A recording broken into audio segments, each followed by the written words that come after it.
حفظ قرآن کی سعادت حاصل کرنے والے درجن سے زائد حفاظ کی دستار فضیلت کے روح پرور مجلس جیت علماء کرام کے خطابات۔ مدرسہ عربیہ ضیاء العلوم ملگزار خضدار کے زیر اہتمام جمعرات کے روز حفاظ کرام کی دستار فضیلت کے موقع پر ایک عظیم الشان جلسہ کا انعقاد کیا گیا، جس سے جمعیت علماء اسلام پاکستان کے سرپرست مولانا قمر الدین، جمعیت علماء اسلام بلوچستان کے سرپرست مولانا فیض محمد سیمانی، جمعیت علماء اسلام خضدار کے جنرل سیکرٹری مولانا عنایت اللہ رودینی، مفتی عبدالقادر شاوانی،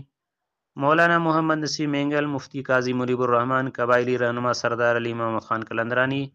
مولانا محمد شاہ البخاری، مولانا عبدالسلام وہیر، مولانا محمود غزنوی و دیگر نے خطاب کیے۔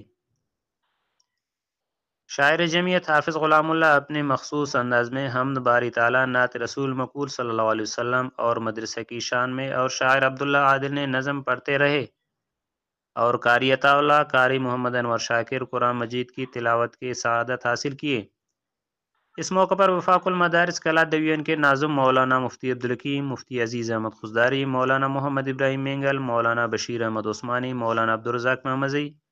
مولانا عبدالغنی خضدار پیرس کلب کے سابق صدر عبداللہ شاوانی، وڈیرہ غلام سرور زہری، مولانا نصر اللہ شاوانی، مولانا عبدالصمد قاسمی،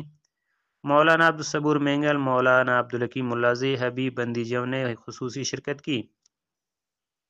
جلسہ مدرسہ کے بانی و مدیر مولانا محمد موسیٰ کے زیر اہتمام انعقاد پذیر تھا۔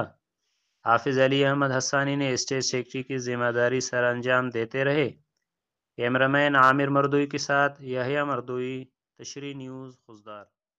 ہماری مزید اپڈیٹس حاصل کرنے کے لیے سبسکرائب کر لیں تشریح نیوز کا یوٹیوب چینل، اور لائک کمنٹ کرنا نہ بھولیے، اور فیس بک ٹویٹر پر بھی ہمیں فالو کیجیے۔